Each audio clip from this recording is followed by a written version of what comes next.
Maybe you need to start taking black lights in when you're looking at a new house you're going to show off. I would never sell. I probably wouldn't be able to sell very many houses. Black lights are not anybody's friend.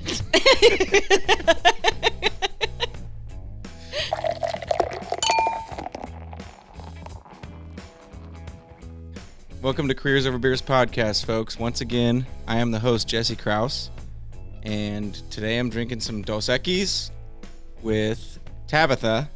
Go ahead and tell us about yourself, Tabitha. Tabitha Wassall. I'm a real estate agent. You're a real estate agent. I'm a real estate agent, yeah. Right on. Yeah. And you're actually not drinking tonight, are you? I'm not. I'm drinking 0-calorie Gatorade. Zero sugar Gatorade, I should say, yeah. Some good stuff. Yeah. Trying to stay healthy, you know? Yep. But your favorite drink is Dos Equis? It is. Your favorite beer anyways? It is. I like Mexican beer, I think, more than I like American beer. Do you? I do. Yeah? Yeah. It's a of big all trend. Different kinds, yeah. You know, I had a beer salesman on recently, and he was talking about how the big trend right now, Mexican beers are increasing by a shit ton. Really? All over. Yeah, I don't know what it is. People are loving it. I mean, I drink more Mexican beer than I ever have. Really? Right now. Yeah. Yeah. Modelo, Dos Equis. Yeah. I don't know, it's a vibe. It is. You know? Yeah. It is. It's like, Luke Combs moving over Mexico, lining up the Pacific Coast. Well, Mexico's the place to be in a time like now. Yeah, December. Right. Yeah, right. You want to go? Good. I want it for sure. Mexican beer you can drink all year. Nobody cares about that. It's true. Yeah. We're not drinking pumpkin beer in the summer, though, I'll tell you that. Do you even drink pumpkin? No. I don't drink pumpkin beer. No. Yeah, no. I'm not that cool. Wish nobody did. So we got some limes here. I've already got a lime in mine. And it's the best way to do it. It is. So, cheers. Cheers. Use your Gatorade Zero and... Yeah.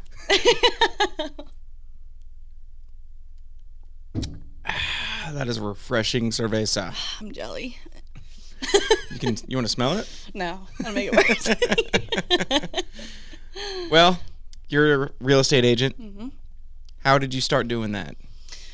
Ooh, well, I graduated high school, took a year off, went to college for a little bit, and then really I was just so used to working because I started working when I was 16, and college just kind of fell on the back burner. And real estate was something that I was always passionate about, and I love architecture and interior design and Do you? And all of that, yeah. And so I got my real estate license. I've been doing it now for about 6.5 years.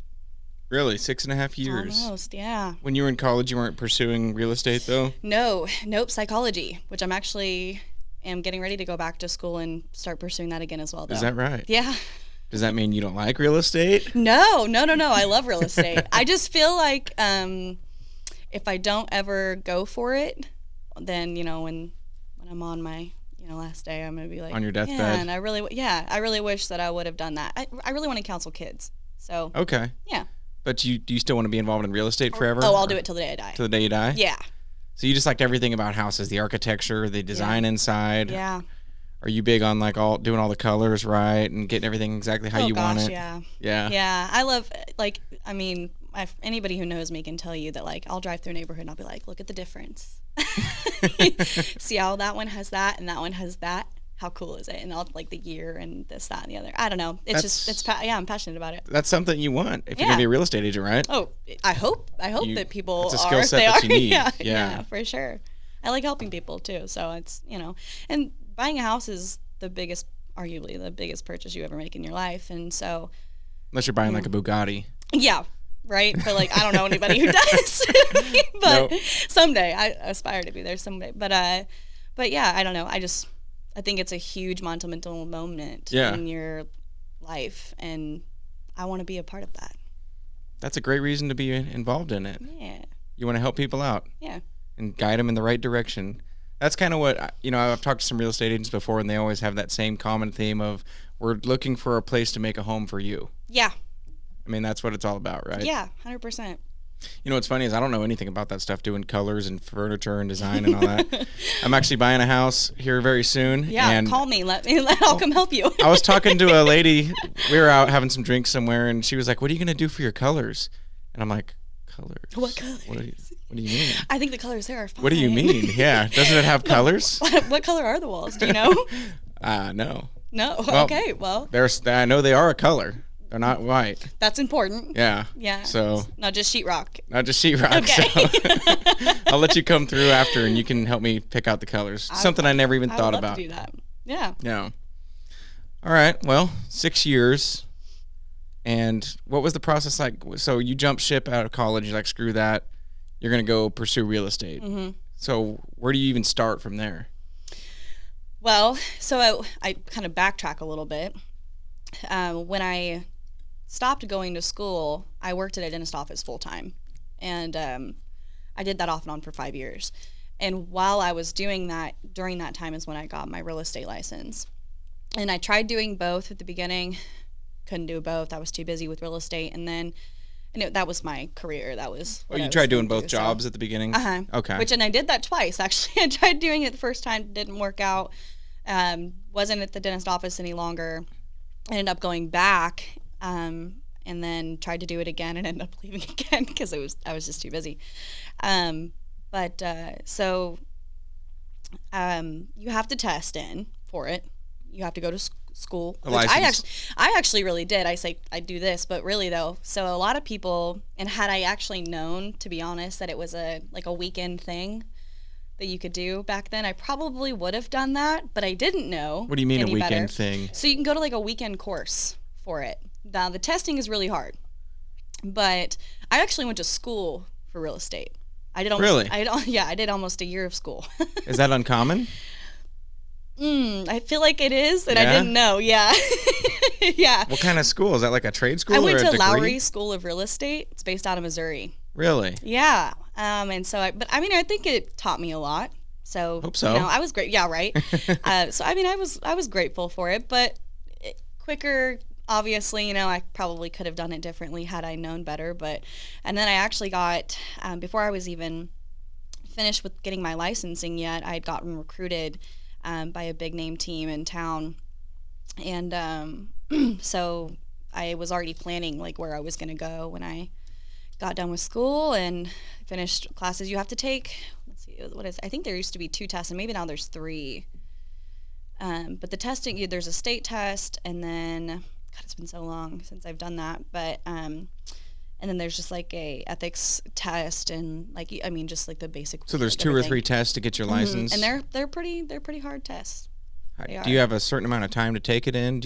Like a testing center? Or? Yeah, so you go to the testing center that everybody goes to for trades, right? And it's an hour or 2 that you have to take each one, and you can do them all in a day, or you can do them broken up, but it's you only have that certain amount of time, and it's 100 questions, and it's Is it open book? I don't remember it being open book. It's not easy like that HVAC. Those HVAC guys, right? I knew that was coming. And and it might be different now. It might be open book now, but I don't think it was when I did mine. Huh. Yeah. So the school, do you actually get a certification when you're done with that? Yeah. It's not a degree or anything. It's just like a real estate certification. Mm-hmm. I've gone through this training already, and it just makes you certified, look better to companies that are yeah. But you don't need that. No, you don't. But you do. You have to do the classes regardless. So it doesn't matter whether you do it the way that I did it, where you go longer about it, or you do a weekend course. You do have to have that stating that you took it and you finished. Yeah. Mm-hmm. So you get your license, you pass the test, then what? Then you're ready to roll? No. Yes, but no.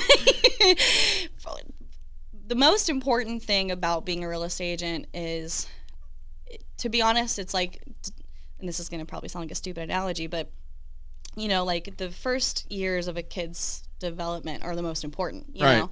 And it's the same thing with real estate. Just warming up to it. And well, if you, unfortunately, and I don't mean to put any bad taint on it or anything, but if you don't start out with the right people, it doesn't set you up very great.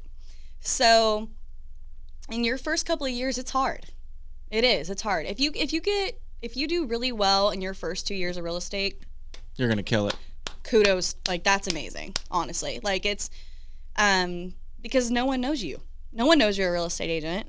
No, and they've got Bert and Mary down the street who have been doing it for 25 years, and they're like, I'm not calling you. Right. I'm calling them, you know? So, yeah, and if you don't have a team leader and you don't even have to be on a team, but if you don't have a company that you hang your license with that's really supportive of you and who is really genuinely like going to be like, okay, I'm going to help you through this. I'm going to take you on showings with me. I'm going to take you to listing appointments. I'm going to take you to this and that and show you, like, really show you just how it's done. You through Mentor, it. yeah. Yeah. That's really, really important. And not having that definitely makes it harder down the road. Did you have that? I did not. You didn't? You just kind of jumped in and were on your own? I jumped in with it, like I said, with a team who is pretty big around town. Got made a lot of promises. Wasn't really there. And I ended up going independent about, I don't know, maybe it was like 5 months into me being an agent, and I went on my own. And I've been on my own ever since. What does that all involve? What's the difference between, are you like working with a company if you're not independent? So everybody has to be licensed underneath a company. Okay. So, or a brokerage. Brokerage, right. So, and you hang your license with that brokerage, but you're still technically self-employed.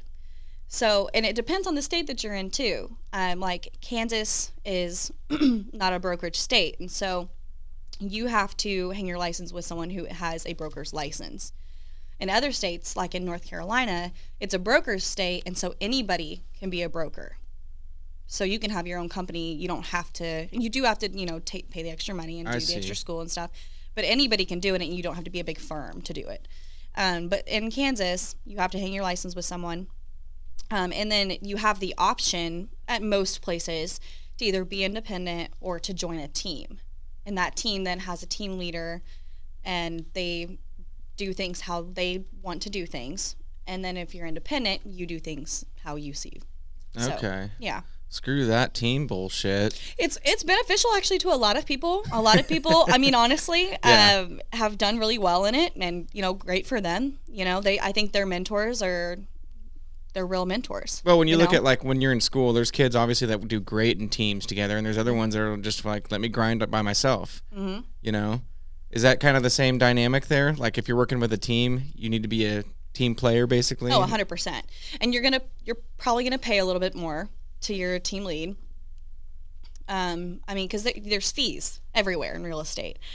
People, first off, it's a fad to be in real estate right now. It's all over TV. Everybody's watching all the shows. I have kind of noticed Selling that. Sunset, which love that show. But like, everybody is watching it, HGTV and everything. And everybody's like, I want to be a real estate agent. We were actually, the other day at Thanksgiving dinner, Dalton's cousin, and she's 15. And we were talking about her, or 15 or 16, but she's going to go to K-State. She's already got it all mapped out and this, that, and the other. And I was like, well, what do you want to do? What do you want to study? And she was like, well, actually, I really want to be a real estate agent. I'm like, why?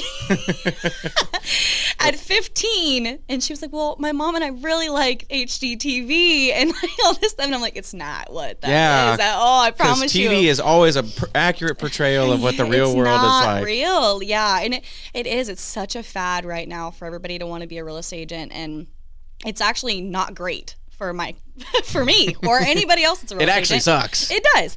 It's very saturated. The market is extremely saturated. There's actually more real estate agents than there are houses on the market. Really? Yeah. That's crazy. I know. It's insane, right? Yeah, you'd think there'd be like a cutoff, I hope, at some point, right? Where they're like, we got too many, we're done. Right. But yeah, no. So that does make it difficult then. If it's way oversaturated like that, it's hard for you to succeed, especially if you're just starting out. Which, going back to that, that's kind of unique. Being a real estate agent is unique in the fact that you have to be known and well known. Yeah. Like it's not like a normal job where you just work at a company or you work somewhere and you just do your job and that's it. Like you got to make yourself well known out there. It's a sales job. Yeah. I mean, you have to let your, like, I mean, you have to go out, you have to cold call people. It's horrible. Mm-hmm. You have to door knock. You have to, I mean, if you want to be like really successful in it, and like you have to step out of your comfort zone. And sometimes it's not awesome, and sometimes it is awesome.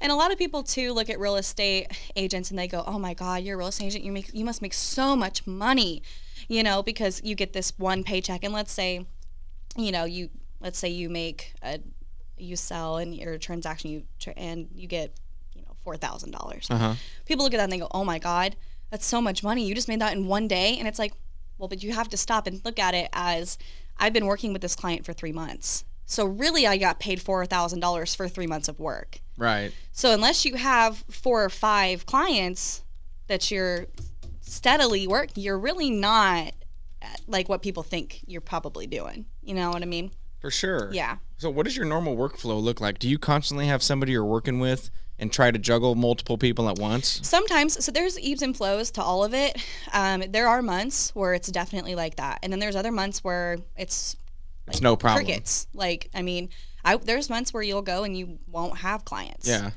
I mean, kudos again to the agents that do. I mean, that's awesome. Like every month consistently. Most agents don't. And so, yeah, but I mean, there are definitely months where, I mean, let's see, back in 2019, there was a 3-month span where I had 6 clients. And so, 2 a month. And so you're juggling all of that, but you don't look at it really as 2 a month though either, because those other ones you've started with already too, right? So you're everything is, it's a moving like puzzle piece. It's crazy. And, yeah. Seems kind of scattered sometimes. Like it's insane. When I look on the outside at a real estate agent, I'm like, man, I just can't imagine the stuff you're juggling and the people you're trying to, because if you have a client that's interested, you obviously want them to keep using you and buy with you. Referring out your agent is the most important thing that you can do for your agent. That's the biggest thank you that you can give them for what they did for you, is referring them out, because without referrals, you don't have a business. Right. So what's like the dream for you as far as clients? When things are running the smoothest, do you have like 2 a month, or do you? Ideally, because it gets overwhelming at some point, right? It does, right? And so, and for me, it's different too, because I'm actually moving into like the new construction side of real estate too right now. So that will be a whole different ball game in itself. But on my resale side of real estate, I personally am okay with doing like 3 a month. Mm-hmm. I don't. Obviously, I love money. Who doesn't love money, right? Everybody wants to be financially stable, you know. But I've never been that agent that's like, oh man, if I don't hit 6 this month, I'm just going to be so upset with myself. Like, real estate agents work 24/7. It doesn't matter if it's a holiday. It doesn't matter if it's 3 a.m. I have literally put in contracts at 3 a.m. Like, I have submitted offers at 3 a.m. Would you consider that a con of the job, or do you enjoy doing that? There's a little bit of a rush to it, I'm going to be honest. There is. It's feel like I'm grinding out at 3 a.m. Yeah. Nobody else is doing that right now. Yeah, right? It kind of gives you that. Kind of makes you feel like, holy shit. I'm important. Kind of awesome like that. Yeah. But it can be overwhelming. It really can. And especially, I mean, like if you've got something going on, or I feel so bad a lot of the times because like you see on the movies where like if mom or dad has like a very like corporate job and they're constantly on their phone, or they're I feel really bad because there's a lot of times where like we'll be out at dinner, or we'll be this, that, and the other, and I'll have a client like I have to address this right now. Sure. It's not just put all your laptops and phones away and just enjoy your evening. Yeah. It's you got to be there all the time. Yeah. I mean, there are some agents, I don't know how they do it. But they will turn their phones off at 8:00 and they're like, no more. But in this market, I don't know how they're getting anything done then, because but if you're turning your phone off at 8:00, by the time it hits 7 a.m., that house is gone anyway. So. Yeah, I wanted to touch on that. Like the market right now is bananas. It's crazier than we've ever seen it probably in our life, right? Yeah. Just the amount that houses are selling for, how fast they're selling. It's not. If something hits the market, you better be ready to buy it like now. Yeah. No, it's like, I mean, really, if you go in and you look at it, if you do a showing, you better be ready when you leave that showing to put in an offer. That's It's not crazy. Like it was like back in like 2018 where it's like a house sits on the market for a few weeks and like you go look at it. You can think about it. You have a couple days to like simmer it over or whatever. No, it's not at all like that anymore now. And I'm really hoping that changes. I think we've probably got another year of it left because interest rates are still really low. I know. And once interest rates kind of start to rise more, it'll start to hopefully level out a little bit if we don't crash before then. But we're going to hope that doesn't happen. People keep saying it's going to crash some point, and yeah. I Something's would like to agree there's with a that. bubble and it's going like- to burst. But Yeah. right now, it doesn't look like it. So Yeah. So just crazy. I mean, you mentioned earlier that it's like the biggest decision, potentially the biggest purchase of your life. Yeah. And to have to make it on a split second. Yeah. You can't even be like, I'm going to go talk it over with my wife or husband tonight. You know, it's like we need to decide now because somebody's call them going on the phone right now and see if they agree with you. Right. And hopefully they're there for the showing, because I've actually put in, when we lived in North Carolina, I mean, I put in blind offers on houses. Like, I had clients that would literally, like, you'd see the house online and they'd go, I don't even want to see it in person because I know it'll be gone and I'll be the 25th offer on it. So they would do sight unseen offers on these homes. And I always felt so uncomfortable doing that, because, and I mean, I made it very clear to my client, like, listen, if you get this house, you cannot blame me for anything. Okay, this is 100% your decision. I am not even cool with this. So yeah, crazy shit. it is insane. There was people lining up and camping out on new construction lots, like in tents for like the next morning. There was some people that we knew in North Carolina. Had some friends that like came in from Ohio, flew all the way in from Ohio and camped out on this lot for 2 days and didn't get it. What the hell? It's insane. What is going on? And normally in new construction too, there's not bidding wars. It's just you pay for the lot, you pay the builder, you pay, it's the developer, it's very standard. Mm-hmm. And nowadays too, depending on where you live, you're even seeing people bidding higher on lots if there's not even enough available. Luckily, we don't have to deal with that here in Wichita, but in other bigger cities and like stuff, on the East Coast and stuff, yeah, in those bigger cities, they're gone like that. So there's waiting lists of hundreds of people. I mean, just the fact that people are paying for several thousands, sometimes tens of thousands over what the asking price is, it's like, I don't know how you can make a sound decision in a world like this right now, especially in that range. If you're buying like $1 million house, it's probably different, but like that's a different ball game. 150 to like 300, like that sweet spot right there, it's gone. And that depends on too where you live, because that's true. Yeah, because I mean, again, like back to like in North Carolina, there is, what used to be our like starting home mid-range price here in Kansas was about 150 to like 185. That's about your starter home, give or take. Sometimes it's even 100 to 150. Right. There, your starter home is about 300. Wow. Maybe a little bit under. So like 275. So it's about $100,000 difference, give or take. And so and really there too, like how you were just saying that like people are paying over price. Again, in other states they do things differently where they have like what's called like due diligence. So what like earnest money is? Okay, so we just have earnest money here. That's all we have. Well, in other places like that, they have earnest money, but they also have what's called a due diligence fee. And that due diligence fee is like what holds your place at the house. When it originated, it was made for buyers in a seller or in a buyer's market because it helped the buyer kind of leverage more, right? It's not supposed to be made for a seller's market, which is what we're in. Yeah. And so now sellers are using that against buyers. Wow. And they're like, well, if you can't afford to give me $10,000 in due diligence, which once you go under contract, that $10,000 comes straight out of your pocket and goes straight to that seller, like in hand. Is that right? Mm-hmm. And so people, and that was part of your offer to win a bid. And people aren't realizing that? Oh no, people know. They know? It's very, very, yeah, no. They're just doing it. Yeah, no, it's part of, like when we sit down and we go over what you're going to offer on the house, that's one of the things that we talk about. Okay. We talk about how much you're willing to put down on due diligence fee. And that money comes out of pocket and goes straight to the seller. Now, if something were to happen and the deal falls through, it has to be on the seller's side. If it falls through, the money then comes back to you, or if they're just a decent person, you would hope. But you can't just bail out? You bail out, you lose that money. That's crazy. And then, there's what is now being incorporated into real estate as well, which is called like an appraisal gap, which was not a thing until now, which is like, so you make the offer, let's say that the house is listed at $215, and you make an offer at $220, 225. Mm-hmm. You then, to be a strong offer, have to essentially say, okay, well, if the appraisal comes back at, let's say, like 211, I'll make up a $6,000 difference in that gap. That's cash in hand. That's your own money. Or I'll make up the complete difference. And like in bigger cities, like in Charlotte, where we lived, I mean, people would pay $30,000 for that. No shit. Out of pocket. Damn. But if you have, now, this all sounds very terrifying in this market, right? But if you have a good real estate agent who is genuine and they know what they're doing, you're not going to get screwed over.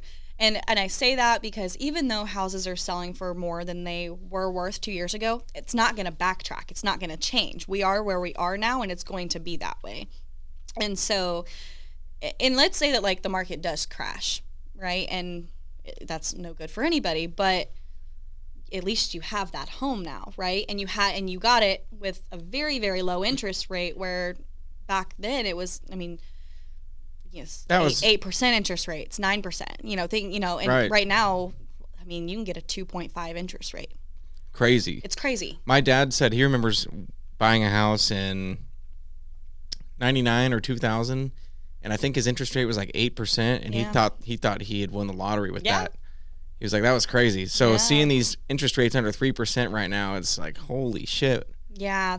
The only people, and for lack of a better way of knowing how to say this, but they could really get like an interest rate of like a 3.5 or like a 4%, even in like 2018, 2019, before everything started, were people who were like, had $40,000 to put down on a house, or $50,000 or whatever, So yeah, it just depends on the person. And a lot of people though too think there's no way I can buy a house because of all of these things, right? Because everything's inflated and they're overpriced and this, that, and the other.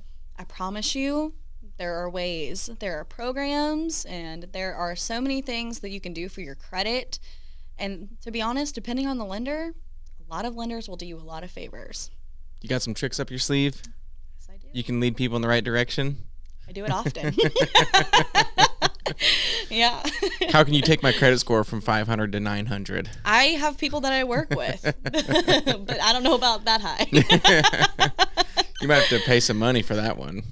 Do something illegal. Yeah, right? That's hack in. Yeah, hack into it. Yeah. That's for the cyber world. You need to get some cyber guys on your side. Jesse, hack in and I feel like you know some people. I am in the cyber world. You are in the cyber world. Maybe I could hook some people up with you, and you guys can work together. Like, for an extra $5,000, that credit score could go up quite a bit. Yeah, no doubt. Let's talk. Have you ever had any houses that are like super hard to sell that have a story behind them? You ever seen a house that like a family's been butchered in? Oh gosh, not that I've had listed, not personally had listed, but there's actually a house in Goddard, and I can't remember now where it sits, but it's a little bit out on the outskirts, and it sits on, I don't know, probably like 2 or 3 acres, and God, this would have been probably 4 or 5 years ago, but I took some buyer clients out there to look at it, and we were like, this is actually kind of a really cute house. I mean, it needs some updates and this, that, and the other, but what's going on? Because it's been on the market for quite a while. So I talked to the listing agent, and she's like, well, I just want to make sure that your buyers are aware of what happened. And I'm like, okay, what does that mean? What happened?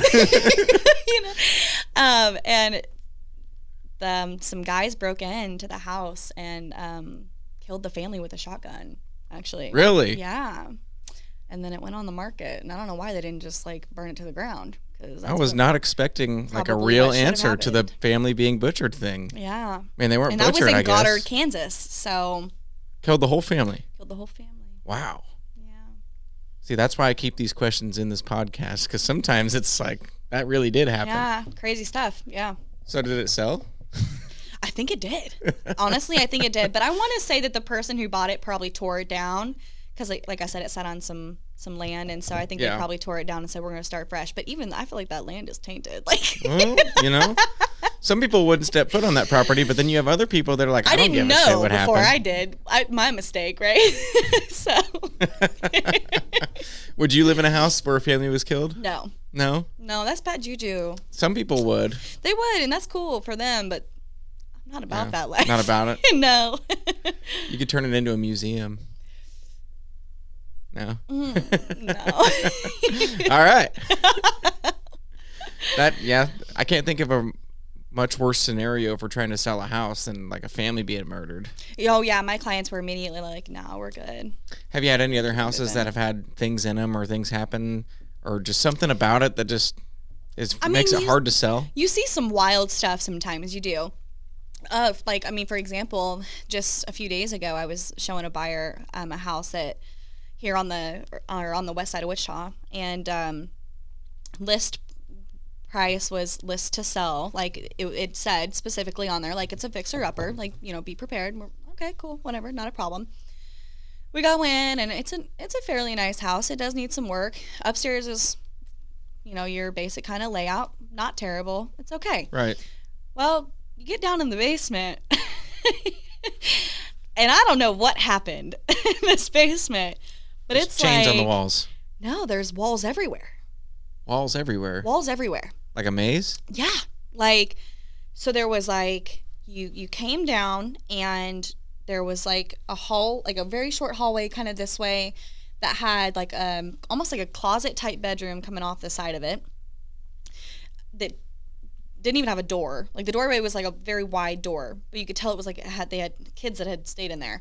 And then there was a back bedroom that you couldn't really even tell it was a bedroom. So then you come out of here, and this is where it all gets very confusing.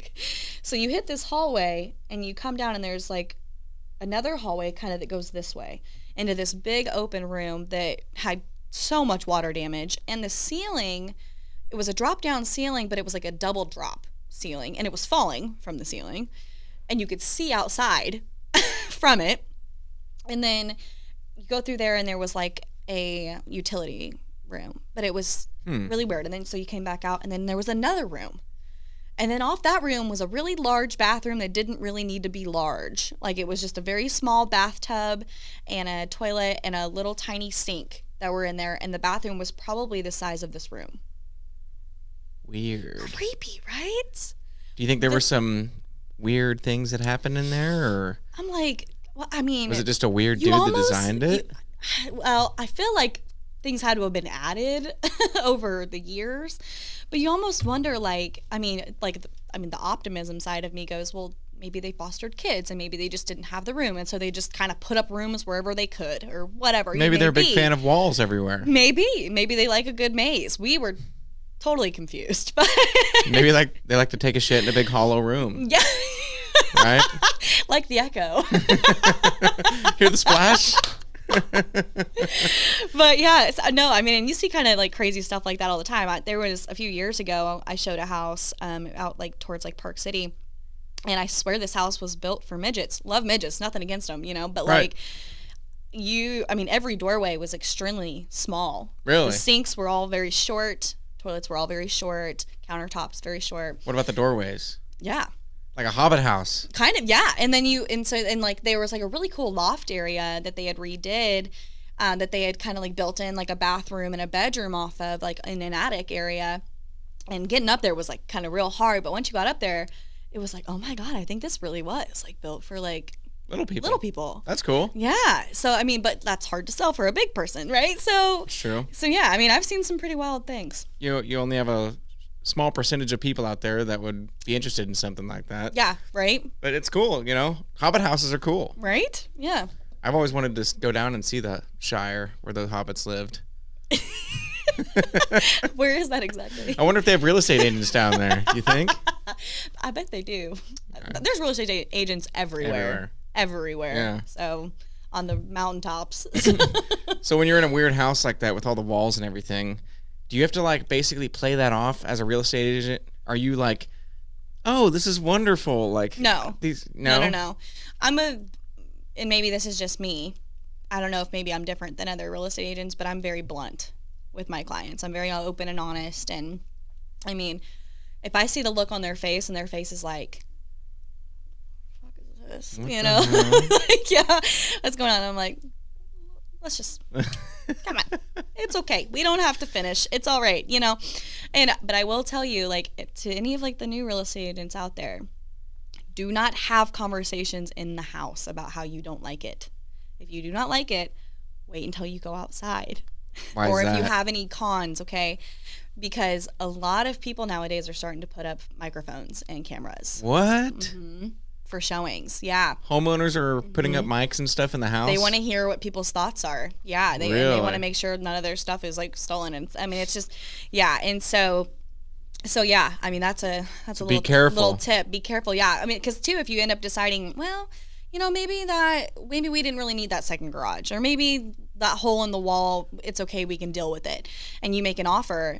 Well, if they have, you know, footage of you talking shit about their house, and you're like, well, no, that one's a no-go. Nope.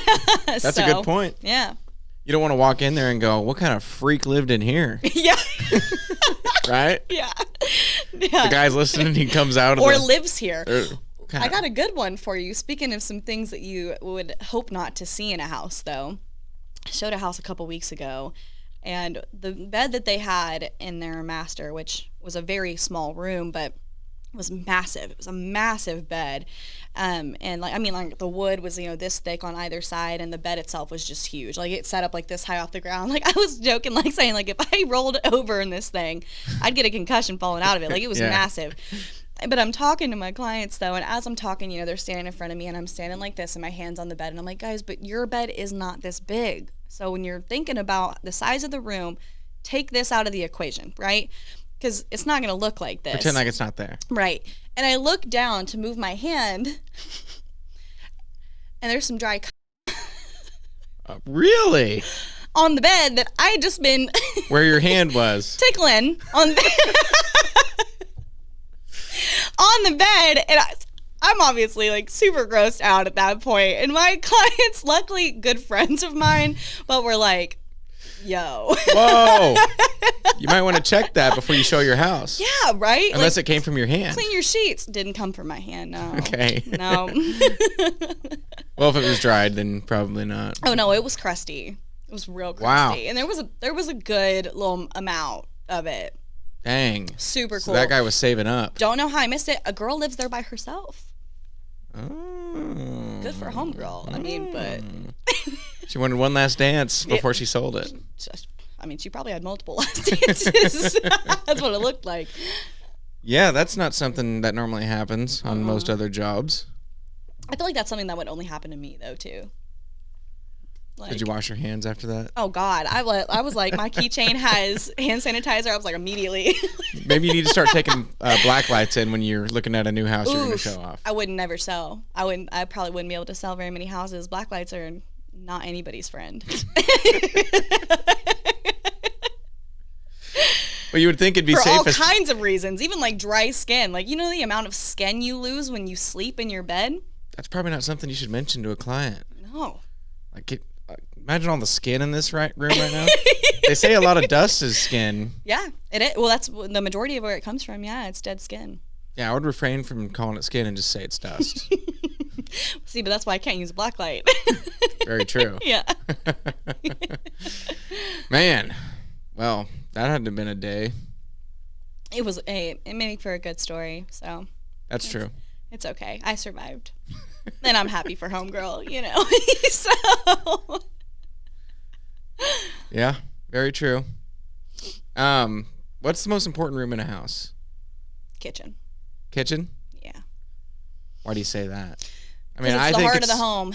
Yeah. It is 100%, and that's not even just being like cheesy or like, you know, but it really is. That is where people spend the majority of their time in their houses, in their kitchen, whether it's cooking or just hanging out, you know, doing paperwork, doing homework with your kids, where your kids hang out. When you have friends over, you're staying around in your kitchen, you know, you don't hang out in your bedroom, you know, so yeah. So that's 100%. the biggest factor. Most people probably look at that too.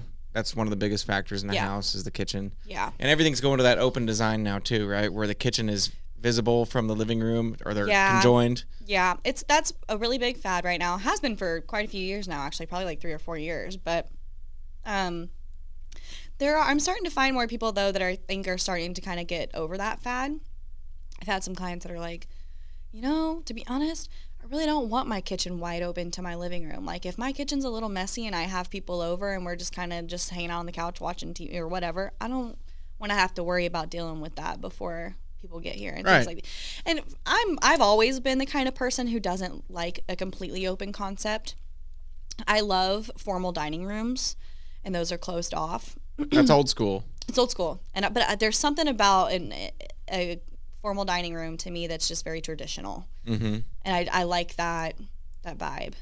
But yeah, bringing all the food in and setting it down without them seeing you in the kitchen. The wainscoting around the walls and the like it's just That's sometimes you don't want people to see you sweating bullets in the kitchen, chopping up a bunch of vegetables, and looking like shit. Trying to make my deviled eggs, and I'm like, you're like, it won't whip.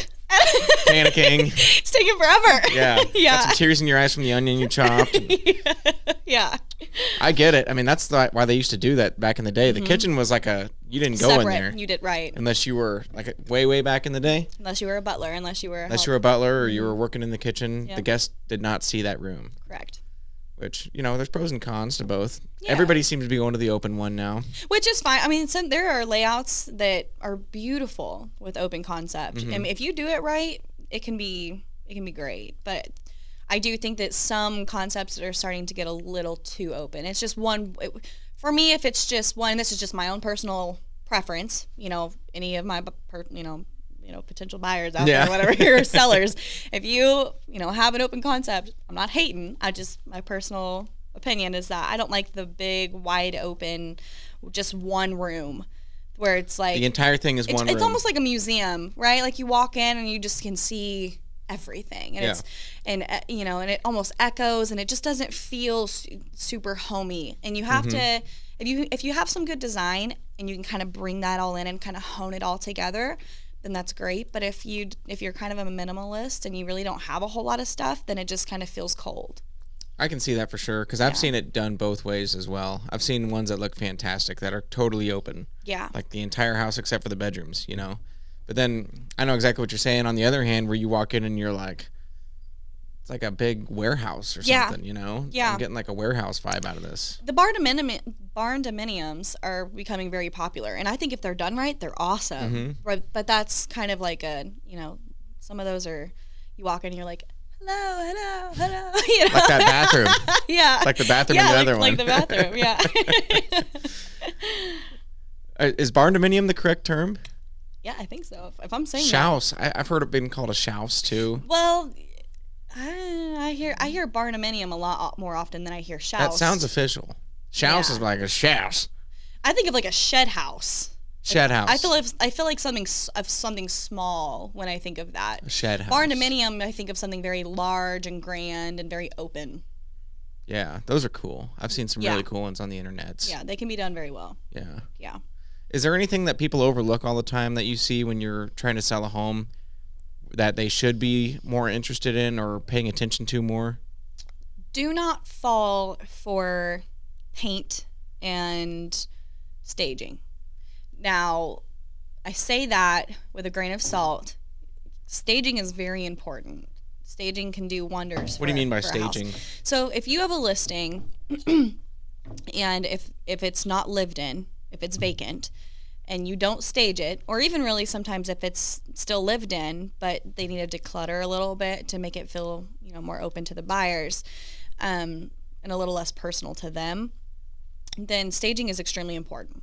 It is. But I think a lot of people overlook important things of like, which is why I'm there though too, like foundation, like where do you see cracks, and are those cracks just from settling, or are they from foundational issues? Windows, are they leaking? Are they cracked? Are they, because people don't tend to look at those. They just kind of go, oh, that's nice, there's a window there, but generally it's covered, and you don't really even think about generally they're looking at the kitchen or something more grand of the house. Right. So like this, I would say just more so of like the structural things of the home. But even things like cabinets, like please open cabinets when you view a home. Really? In the kitchen. Yes, 100%. Open the cabinets. Do they open okay? Do they seem cheap? That's a good tip. Do they, are they rotting on is the inside clean? Are they taped shut because they stay open a little bit? Yeah. Are they crooked? Are they, some things you can do on your own, but other things that's just the way it was built and that's just how it sits. And are you really going to be okay with that? So you're saying don't be lured in by a home that just has brand new paint on everything and it just looks clean. Mm-hmm. Because behind all that paint and staging is what you would call that, I guess. Just covering things up to make it look nice. Yeah, just do your due diligence. Just make sure that you check it. I mean, and that's what an inspection is for, though. I mean, if you go under contract on a house, that's what the inspection is there for, True. Right? That's for the buyer. That's for you, which is huge. That's a huge part of it. But yeah, I mean, and don't get me wrong. There are houses that have new paint, staging, very, very well done most of the time. I mean, we just finished one. My family and we all just finished doing one, and I promise you it was done right, and there was a lot of money that went into it. But you'd walk in though and you'd go, well, it's brand new paint and everything's brand new and everything is, this, that, and the other. So what's wrong with it? And that's not what I'm saying at all. Right. I think, a lot of my clients go into a house and they're like, well, the room's the size that I want it to be. And I mean, there's a sink and there's a dishwasher and I think this will do. Right. Yeah. I've always been kind of curious about the tricks that you guys do with cameras because a lot of times, and everybody always says it, if you're looking at a house online on Zillow or whatever. They're stretched. They're different. They're stretched. Stretched. The photos are stretched. So to make rooms look bigger and stuff? Well, not to make them necessarily look bigger, but because do you have an iPhone? I don't have an iPhone. You don't have an iPhone. Nah, I'm team Android, baby. So when you go to your camera, there is a zoom out. So it widens everything so that you can see everything at once. Wide angle. Right. And so it's essentially the same thing. So we do it that way so that you can see the whole room without there having to be 7 pictures of one room. I see. So it does stretch it out and make it look bigger. It does serve a purpose, though. It does serve a purpose, right? It's not just to deceive people. Because you would have to take 3 times the amount of photos probably if you didn't do that. You do. And that's important, too. Like with a listing, I mean, nobody generally wants to look through a listing that has 48 photos posted to it. You want to keep it short and sweet. So there's a science to that as well. There's a science to it all. The whole listing, as a real estate agent, you're doing the writing on that as well, right? Mm-hmm. You're writing up the whole description of it. Mm-hmm. You're doing the pictures. You do the whole MLS, yeah. So those are skills you also need. If you're going to get into real estate, you should probably be a little bit, or at least decent at writing and taking photos. Well, photos. So with what phones are now, I mean, I have an iPhone 12. There's nothing to it anymore. And there is and there isn't with real estate. Generally, you want to get a professional photographer. It depends on the home, too. If you can do pictures of the home by yourself with your very fancy camera, that you paid a lot of money for, on your phone, and you can edit it that well, that's fine. But houses do look better and do sell more and get more offers when they have professional photos taken. And there are so many photographers out there that do real estate photography, and they're fantastic. Do you typically use a photographer, or do you do it yourself? I generally do it myself because of the phone that I have. Okay. But I have used professional photographers before, though. But, I mean, you would agree that a lot of times the pictures look different than when you walk into the house. 100%. I actually had this conversation with a coworker today about how it's getting a little bit dicey about, how much editing is going into the pictures. It's one thing to brighten the photos. You need that, and that's makes them pop a little more. Right.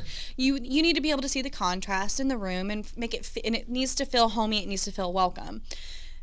But it starts, and it's actually against the law for us to even edit photos, to alter photos like that, right? You cannot, Photoshop. You can't take a shitty wood floor and no Photoshop it so that it looks beautiful and grand. Right. If there's a cat in the picture, you can Photoshop out the cat, but you can't. But you can't change the look of the home. And I do think that a little bit of that, not a whole lot of it, but a little bit of that has been kind of starting to dip lately. And to be honest with you, I'm not really sure why, because in the market that we're in, I mean, you could post pictures of a dumpster and someone would be like, "How much?" Sure. Yeah. So I really don't know what the go is with that, but I've always wondered that myself, because there's an art to taking photos too, and to editing photos, and it kind of gets sketchy if you're selling a home and you're doctoring what it actually looks like. Yeah. And as you should not be, and every agent knows that they should not be doing that, and they are doing that. So, and I think that's very far and few between. I don't think the majority of agents are doing it. There's just a select few that probably are. It's like any other occupation. There's dirtbags out there that no doubt don't use common sense. Right. And there's a flip side to that too, though. I mean, like there can be pictures of a house where the house really doesn't look that great, but I still encourage you to definitely go look at it, because I've looked at houses online that are like, well, I'm like, I'm not sure if this is it for you guys. Yeah. And then we go look at it and we're like, oh wow, this is actually quite nice in person. It just was a dingy photo. It just wasn't great photography. Well, that's good advice, because some people might see some houses that they're just not sold on right away because of the photos. So it's probably just best practice to go see it no matter what, right? Yep. If you're a little bit interested. For the client side of it, absolutely. I would say for advice for a few like real estate agents, that's why it's so important though, to make sure you have good photos. Yeah. Cool. Well, do you have any advice for people that want to get into real estate? My advice would be to make sure you do your homework before you get into real estate. Understand what it is. Really understand what that's going to mean. Being a real estate agent is not cheap by any stretch of it at all. I mean, you have quarterly dues that you have to pay every few months, and then you have dues that you pay at the end of the year, and none of these things are cheap. You also have to pay your brokerage. So like every time you do a transaction, you pay a percentage of that transaction to that brokerage. They had no idea who your client was. They didn't touch a piece of paper. They didn't do anything. They don't care. You're expected to pay that. You pay that. You pay that to your brokerage. These are all fees. I mean, there's a fee you have to pay to be able to get into the houses. You have to have a lockbox. You have to be able to have an e-key, what it's called an e-key. It's Bluetooth on your phones, and you have to be able to pay for that every month. I mean, there's a lot of different things. Marketing is not cheap. So unless you have money saved back to really get started and like start on the right foot, between all of the fees to even get started, I mean, just the fees in themselves to even get started, I think nowadays are like $1,700. Really? Yeah, and you're paying the NAR, it's National Associations of Realtors. So you have to pay them, and then you also have to pay MLS, and the Kansas Real Estate Commission. I mean, all of that. You have to pay fees to all of these people to even be able to start working, right? So unless you have money saved back, definitely think that through. And then don't expect, generally, I should say, unless you come from a family who has done real estate for a long time and someone's already been teaching you for a long time, which is awesome for you. But most people don't. And if you don't have that, don't expect to probably make a whole lot of money in your first year or two. Having a second job is very important. If you need to make sure your bills are getting paid, unless you have a spouse or whoever who can do that and you don't have to worry about it, awesome, great. But don't expect to jump in and make a good living to, sustain yourself right off the bat. Right. Okay, that's crazy. There's way more involved. Some agents do, but not generally. People out there like me, I feel like I've always just seen it as, I'm going to meet up with this person, show this house, maybe throw some pictures up, and then let me know if you're ready to buy, No. And I think a lot of people think that's all it is, but it's important. 100%. Yeah. It's important for you to say stuff like this and for people to tune in and listen if they're interested, because there's so much involved and so much to it. You don't want people out there. There's so many state there's regulations, there's so many laws, there's so many things that you need to be on top of, and things are ever changing. And if you don't know what's going on, you're going to fall behind. So it's not as simple as everybody makes it out to be. People think, I'm going to get real estate and I'm going to make so much money and it's just going to be so easy and great and all I have to do is this and this and this. Yeah. And it's like, no. It sounds really hard, to be honest. It can be. It can be really challenging. It can be very challenging. There's a lot involved. You got to be a people person. You got to be always available. You got to doctor photos. I hope not. You got to pay all these fees. You got. Just being always available is a huge one. Yeah. That's not normal for most people. Most people have a job they go to, they put in their hours, and that's it. So kudos to you guys for going 24/7 like that, because I appreciate that. That's not for everybody. Yeah, no, it's not. it's a very stressful job. It really can be. It's a very stressful job. The reward is absolutely there if you get to that point, absolutely. But it can be very stressful. Yeah, very overwhelming. Yeah, but for sure. Yeah, all in all, I would say great career choice for somebody who is. You have to be extremely ambitious. If you're built for it, you're built for it. Go Yes. for it, right? Mm-hmm. But if you're not, then maybe you should avoid it. Yeah. If you're not willing to do any of those things, And you're it'll describing. break you down. I mean, if you get into it and that you're going to have all these other agents around you in your first few years, or even after that, It's going to be overwhelming. that are doing really well, and you're going, well, I'm doing the same thing. Why? And you have to have a strong mentality of Tough it out. You're doing what you're doing, and you're doing all right. You Yeah. just don't worry about them. Worry about yourself. Worry about your own For business. For So, sure. Words of yeah. wisdom. Yeah. Well, you have any places people can find you? What's the biggest resource for you to use for people to get a hold of you? Well, my phone. I always have it on me. So, and can I say my phone number on here? Is that? You can say whatever you want if you're willing to do that. I guess that's like really out in the open, though, right? Like that's like on YouTube. Let's not do that. It's up to you. So, you can go to my website, which is tabitha.wassall@premier.com. And that'll be in the description too. Right. And then I guess I take that back. I refrain from that because I just changed the name because I just went through GoDaddy. Shout out to GoDaddy. Give me some, but anyway, no. But I have a new one that's just TabithaWassallRealEstate.com. So you can find TabithaWassallRealEstate.com. And that'll be in the description for everybody listening right now. Mm-hmm. Find it on YouTube. What about social medias? Do you use those as well? Yeah. So I have an Instagram. I also do I have a Facebook page for it, a business page for it. I'm kind of everywhere. You can say those too if you want to. Do you know the handles off the top of your head? Just Tabitha Wassall. It's all very simple. Okay. Yep, Tabitha Wassall Realtor. Just at Tabitha Wassall on Instagram, on Facebook. Tabitha Wassall Realtor. Okay. Mm-hmm. And I'll put that up too so people can see that and click on it. Awesome. So. Yeah. So, and you can reach me pretty much anyway. Sure. You can message me. They can Google you and find you. You can Google too. me. I mean, honestly, if you Google me, it'll pop up right there. So if you're in the local area, folks, hit up Tabitha. Yeah.